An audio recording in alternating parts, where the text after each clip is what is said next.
Co-creators Katja Blichfeld and Ben Sinclair chat about Globo, the stirring first episode of Season 2. This post contains spoilers for High Maintenance Season 2, Episode 1. On the night that Donald Trump won the 2016 election, Ben Sinclair and Katja Blichfeld, a longtime couple and the co-creators of beloved web series turned polished HBO dramedy High Maintenance, decided to get divorced.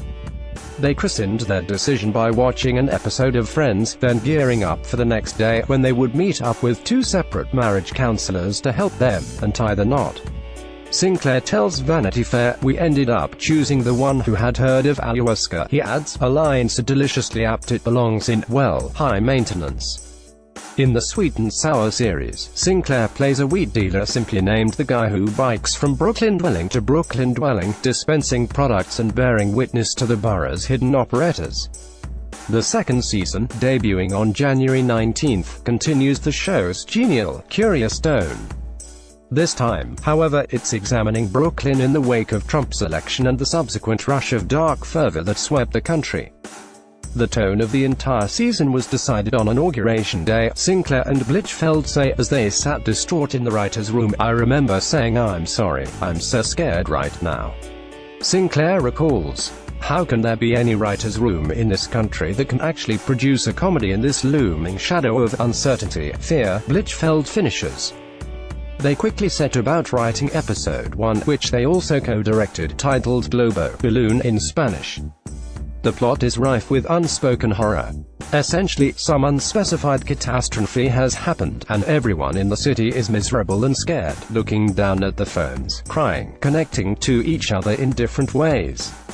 The episode has three main through lines: a guy, played by Joshua Schubert, who's just lost a bunch of weight and wants to celebrate his success on social media, but feels awkward about it. Two men and a woman having such a long, rowdy threesome that they almost miss out on the terrible news because the phones are dead. Things also take a dark turn when the woman realizes the men are brothers, and a Latino busboy named Luis Ivan Camilo, getting through another workday until he gets to go home to his son.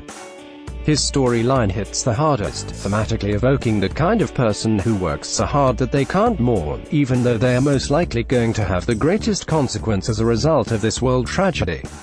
Sinclair says, "The unspoken horror is, presumably, Trump's election, a subsequent inauguration. However, the president's name isn't spoken throughout the whole episode. We wanted to keep it evergreen," Blichfeld says. "Certainly Trump was on our minds when we conceived of it, but all kinds of things were happening." Trump went unnamed in the episode, partially thanks to the wild ups and downs of the early days of his presidency. Blichfeld remembers wondering if he would even still be in office by the time the new season aired. Spoiler alert, he's still hanging on. "We're really interested in seeing if we could pull off making it a vague, sort of unspecified event and let the audience sort of fill in the blank," she adds. What's the worst fear? What do they relate to? They were also determined to wade into topical-ish waters because doing so felt unavoidable. Katja pointed out that Sex and the City never addressed 9/11, and we felt like we couldn't do that. Sinclair says, "It's not as much a criticism as I just remember that, and I always wondered what that would have looked like if they did." Blichfeld adds, "The resulting episode is deeply tactful and comforting, tackling Trump and the existential dread of 2017 more poetically than most TV shows. It hits on different viewpoints and anxieties, like the middlebrow fear of thinking you can't celebrate and publicize small personal successes because the world is on fire. Or the shock of having a blissful, news-free day only to later check your phone and realize that things were collapsing in the background." Still, the brilliance of the episode is how it makes sure to let in little pockets of sunlight. There's one truly absurd and hilarious sequence in which Schubert's character goes to an empty spinning class. Even though he's the only patron there, the instructor acts like it's packed, shouting and marching the room with true vigor. There was also a lot of joy behind the scenes, particularly, and perhaps surprisingly, during the threesome sex scenes. All the actors were so game and comfortable that it was a legitimately fun time, Blichfeld says. One particular bit of dialogue kept cracking everyone up. They're about to have the threesome, and he's Chris, played by Jonathan Gregg, like, "Get in on these feet, bro, it was a hit on set."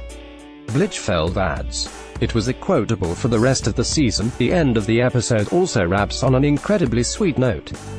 Louis picks up his child, played by his real son, Maximiliano, gifts him with a purple balloon, then takes him home on a late-night subway ride.